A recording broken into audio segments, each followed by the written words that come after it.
This is by far one of the most apocalyptic places that I've ever been.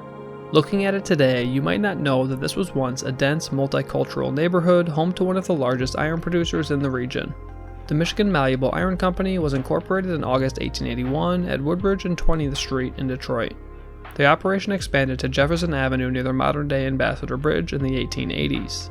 In July 1898, the Michigan Malleable Iron Company was reorganized with increased capital stock and the construction of a new, larger plant in Delray, a village just outside Detroit's city limits. The new plant, which would cover 5.5 acres and include 5 foundries, would be the company's first to run on electricity. In addition to enabling the company to manufacture more castings for agricultural use and railroad specialties, it also helped them to escape the Detroit tax structure, leaving more money in the investors' pockets. Around the turn of the century, there was talk of the village of Delray and a large portion of Springwells Township being annexed into Detroit as the Motor City continued to expand. Most of the companies in Delray moved to the village to escape being taxed by the city of Detroit while still having access to its workforce. A spokesman for Senator McMillan, who was still a major stockholder in Michigan Malleable, voiced that their tax rate should be lowered because they had only just arrived in Delray, employed 400 to 800 men, and claimed to ensure their workers moved to the village. Still, Michigan Malleable and the other manufacturing facilities lost the fight, and Delray became a part of Detroit in 1906.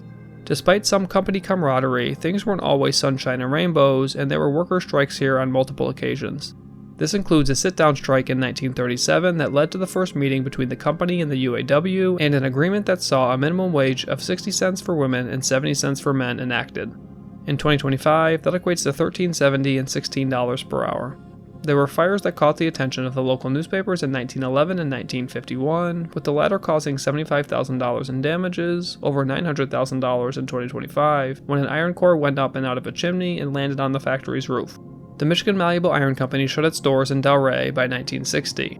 On Tuesday, August 2, 1960, the Kinsley Colploy Company held a public auction to sell machinery from the vacant facility.